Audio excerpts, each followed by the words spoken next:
Hello there everyone, welcome back to our channel. In today's video, you are going to see how to see a private account on Insta without following.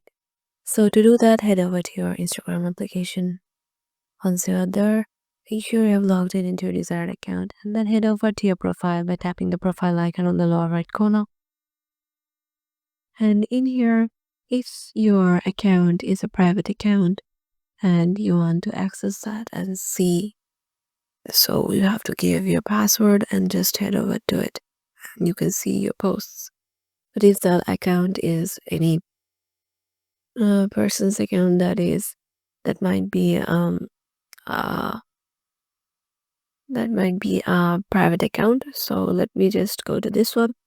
So it is a public account and this is a private account.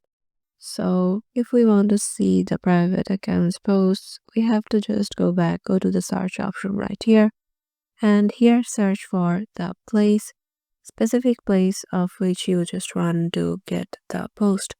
Suppose I am searching for this one, and in here you can see the posts that were in here.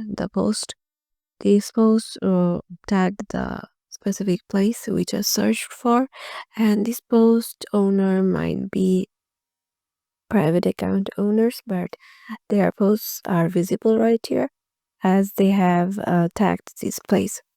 So yeah, this is how you can just do it. I hope this video will help you out, and we'll see you in the next video.